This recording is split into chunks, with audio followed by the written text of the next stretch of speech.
शुका सारिखे पूर्ण वैराग्य ज्याचे, वसिष्ठा परिज्ञान योगेश्वराचे, कवी वाल्मिका सारिखा मान्य ऐसा, नमस्कार माझा सद्गुरु रामदासा. जय जय रघुवीर समर्थ. दशक 8 समास 9. सिद्ध लक्षण. रात्रंदिवस आत्मस्वरूपाचे ध्यान व चिंतन केल्याने साधकाचे मन त्या स्वरूपाने आत बाहेर भरून जाते. अत्यंत सूक्ष्म आत्मस्वरूपाच्या अनुसंधानात सदैव गुंतलेले मन आपोआपच अत्यंत सूक्ष्म बनते. काही कालाने त्यामध्ये आमूलाग्र बदल घडून ते उन्मन होते. उन्मनीमध्ये ज्ञाता व ज्ञेय, द्रष्टा व दृश्य, मी व तू किंवा देव व भक्त हा द्वैतभाव उरत नाही. मग विश्वामधील द्वैत भेद किंवा दृश्य वस्तूंचा पसारा डोळ्यांपुढे दिसत असून सुद्धा त्यामध्ये आत्मस्वरूपच दिसते. नवे अनुभवास येते. याचा अर्थ असा की साधकाचे अज्ञान नाहीसे होते व तो बसल्या जागीच ब्रह्मस्वरूप होतो. म्हणून देहबुद्धीचा नाश, आत्मज्ञान, परमात्म स्वरूपाचे ज्ञान, सर्व भूतमात्रांमध्ये आपणच आत्मरूपाने भरून आहोत असा अनुभव. सारांश. सर्व भूतमात्रांच्या ठिकाणी एकच एक आत्मा समत्वाने वावरतो. अशा प्रत्यक्ष अनुभवावर कायम आरूढ होणारा पुरुष खरा सिद्ध होय. त्याची लक्षणे या समासांमध्ये वर्णन केली आहेत. खरे सांगायचे तर सिद्धाचे सिद्धपण त्याच्या निर्दोष, निर्मम, निस्वार्थ, निष्काम, निर्मल, सम आणि अत्यंत पवित्र अशा अंतरंगात असते. ही अवस्था इतकी खाजगी व सूक्ष्म असते की शब्दाने ती सांगता येत नाही. सर्व चराचरांमध्ये आत्मरूपाने मीच भरून आहे अशा अवस्थेत दुसरा शिल्लक उरत नाही. दुसरा म्हटला की द्वैत येते व ती अवस्था तशी राहत नाही. इतकेच नव्हे तर मला ही अवस्था आली असे देखील म्हणता येत नाही. बृहदारण्यक उपनिषदामध्ये याज्ञवल्क्याने सिद्धावस्थेचे असे वर्णन केले आहे. यत्र हि द्वैतमिव भवति तदितर इतरं पश्यति, जिघ्रति, शृणोति, विजानाति, यत्र त्वस्य सर्वं आत्मैवाभूतं तत्केन कं पश्येत, जिघ्रेत, शृणुयात, विजानीयात, विज्ञातारम् अरे केन विजानीयात एतावद् अरे खलु अमृतत्वम् इति. अर्थ. द्रष्टा व दृश्य हे द्वैत होते तोपर्यंत द्रष्टा दृश्याला पाहत होता, हुंगीत होता, ऐकत होता आणि ओळखत होता. पण जेव्हा सर्व आत्ममय झाले तेव्हा कोण कोणास पाहणार, हुंगणार, ऐकणार आणि ओळखणार? जो स्वतःला जाणतो त्याला जाणणारा आणखी कोण आहे? मैत्रेयी अमर जीवन हे असे आहे. अंतर्यामी स्वस्वरूपाशी समरस असून बाहेर साधकाप्रमाणे वर्तन करणारा तो सिद्ध होय. आपण स्वतः उत्तम साधक बनल्या वाचून सिद्धाची अवस्था बरोबर ध्यानात येणे कठीण आहे. श्रीराम. अंतरी गेलिया अमृत, बाह्या काय लखलखित, अंतरस्थिती बाणता संत, लक्षणे कैसी, झाले आत्मज्ञान बरवे, हे कैसेनी पा जाणावे, म्हणून बोलली स्वभावे, साधू लक्षणे. ऐक सिद्धांचे लक्षण, सिद्ध म्हणजे स्वरूप जाण, ते पाहता वेगळेपण मुळीच नाही.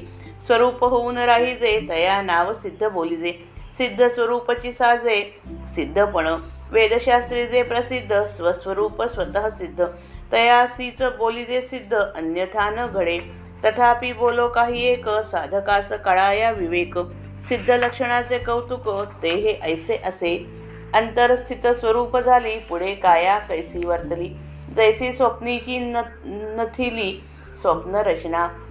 तथापि सिद्धांचे लक्षण काही करू निरूपण, जेणे बाणे अंतरखुण परमार्थाची, सदा स्वरूपानुसंधान, हे मुख्य साधूचे लक्षण.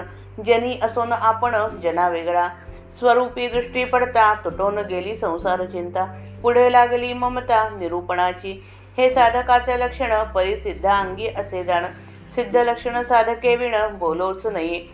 बाह्य साधकाचे परी आणि स्वरूपाकार अंतरी, सिद्ध लक्षण ते चतुरी, जाणीजे ऐसे. संदेहरहित साधन तेची सिद्धांचे लक्षण, अंतर्बाह्य समाधान चळेना ऐसे. अचळ झाली अंतरस्थिती, तेथे चळण्यास कैसी गती, स्वरूपी लागता वृत्ती स्वरूपची झाली, मग तो चळताच अचळ. चंचळपणे निश्चळ, निश्चळ असून चंचळ देह त्याचा, स्वरूपी स्वरूपची झाला, मग तो पडोनीच राहिला. अथवा उठोनी पळाला तरी चळेना. येथे कारण अंतरस्थिती, अंतरीच पाहिजे निवृत्ती. अंतर लागले भगवंती तोची साधू. बाह्य भलतैस असावे परी अंतर स्वरूपी लागावे. लक्षणे दिसती स्वभावे साधू अंगी. राजा बैसता अवलिळा अंगी बाणे राजकळा. स्वरूपी लागता जिव्हाळा लक्षणे बाणती. एरवी अभ्यास करता हातानं चढती सर्वथा. स्वरूपी राहावे तत्वता स्वरूप होऊनी. अभ्यासाचा मुकुटमणी वृत्ती राहावी निर्गुणी. संत संगे निरूपणी स्थिती बाणे. ऐसी लक्षणे बरवी स्वरूपाकारे अभ्यासावी. स्वरूप सोडिता गोसावी भांबावती. आता असो हे बोलणे ऐका साधूची लक्षणे. जेणे समाधान बाणे साधका अंगी. स्वरूपी भरता कल्पना तेथे कैसी उरेल कामना. म्हणून या साधूजना कामची नाही. कल्पिला विषयो हातीचा जावा तेणे गुणे क्रोध यावा. साधूजनाचा अक्षय ठेवा जाणार नाही. म्हणून ते क्रोधरहित जाणती स्वरूप संत. नासिवंत हे पदार्थ सांडून या. जेथे नाही दुसरी परी क्रोध यावा कोणावरी. क्रोधरहित सचराचरी साधूजन वर्तती. सिद्धाची लक्षणे सांगावी अशी श्रोत्यांनी विनंती केली. त्यास उत्तर. एखादा माणूस जर अमृत प्याला तर ते पोटात गेल्यावर त्याच्या शरीराची कांती बदलते. त्याचप्रमाणे आत्मसाक्षात्कार होऊन ब्राह्मी स्थिती अंगी बांधली म्हणजे संतांच्या ठिकाणी कोणती लक्षणे दिसतात ती सांगावी. एखाद्याला शुद्ध आत्मज्ञान झाले आहे हे कसे ओळखावे या प्रश्नांना उत्तर देण्यासाठी सिद्ध पुरुषांची लक्षणे सांगतो. वास्तविक अंतर्यामी स्वस्वरूपाकार होणे हे मुख्य सिद्ध लक्षण होय. पण साधकांना कल्पना यावी यासाठी काही लक्षणे सांगतात. सिद्धाचे लक्षण ऐक. जो आत्मस्वरूप बनतो तो सिद्ध होय. सिद्ध आणि आत्मस्वरूप यांच्यामध्ये यत्किंचित वेगळेपण असत नाही. जो स्वस्वरूपाकार होऊन राहतो त्याला सिद्ध असे म्हणतात. आत्मस्वरूप स्वतः सिद्ध आहे. त्याच्याशी तदाकार झालेल्या पुरुषालाच सिद्ध म्हणणे शोभते. आत्मस्वरूप स्वतः सिद्ध आहे ही गोष्ट वेदशास्त्रांमध्ये प्रसिद्ध आहे. ते स्वरूप जो बनतो त्याला सिद्ध म्हणावे. इतरांना सिद्ध शब्द लावता येत नाही. सिद्धाला देहाच्या अवस्थेवरून ओळखायचे नसते. संदेहरहित साधन, सदैव स्वरूपानुसंधान आणि आत बाहेर समाधान ही 3 सिद्ध बनलेल्या पुरुषाची लक्षणे आहेत. हे जरी खरे असले तरी साधकांना सिद्ध अवस्थेची कल्पना यावी यासाठी सिद्ध लक्षणांचे कौतुकाने वर्णन करतो. ज्याचे अंतरंग स्वस्वरूपमय झाले त्याचे देहाचे व्यापार थांबत नाहीत. ते चालू राहतात. पण कसे? स्वप्नामध्ये दिसणाऱ्या गोष्टी खोट्या असतात पण त्या स्वप्नापुरत्या खऱ्या असतात. त्याप्रमाणे त्याचा देह मिथ्यापणाने सर्व व्यापार करतो तरी पण सिद्धांच्या लक्षणाचे थोडेफार वर्णन करतो. त्या वर्णनाने परमार्थाचे अंतरंग कसे असते हे उत्तम ध्यानात येईल. सदा सर्व काळ आत्मस्वरूपाशी मनाने चिकटून राहणे हे साधूचे प्रधान लक्षण आहे. तो देहाने लोकांमध्ये दिसला तरी मनाने तो लोकांहून निराळा असतो. आत्मस्वरूपाच्या दर्शनात राहिल्याने त्याला प्रपंचाची काळजी मुळीच लागत नाही. मग त्याला स्वस्वरूप वर्णनाची गोडी उत्पन्न होते. वास्तविक हे साधकाचे लक्षण आहे पण सिद्धाच्या अंगी आढळते. हे योग्यच आहे कारण साधकपणातूनच सिद्ध अवस्था प्राप्त होत असते. म्हणून बाहेर दिसायला जो साधक दिसतो पण अंतर्यामी मात्र आत्मस्वरूपाशी तदाकार झालेला असतो तो सिद्ध होय. शहाण्या माणसांनी सिद्ध पुरुषाचे हे लक्षण समजून असावे. अत्यंत निःसंशयपणाने साधन करणे हे सिद्धाचे लक्षण होय. कधीही भंग न पावणारे असे आतील व बाहेरील समाधान त्याच्यापाशी असते. ज्याच्या मनाची स्थिती अत्यंत निश्चल झाली त्याचे मन कधी अस्वस्थ होत नाही. आपली वृत्ती एकदा स्वस्वरूपाला चिकटली की मग ती स्वरूपाकारच होऊन जाते.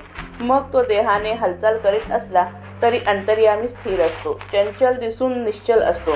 अंतर्यामी त्याची वृत्ती अत्यंत निश्चल असते. देह मात्र चंचलपणे हालचाल करतो.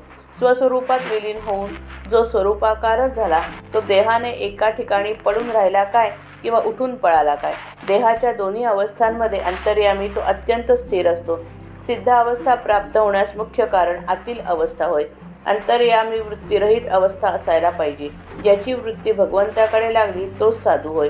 बाहेरून कसेही असले तरी चालेल, देहाची अवस्था कशीही असली तरी हरकत नाही, पण अंतरंग अथवा मन आत्मस्वरूपाला चिकटावे.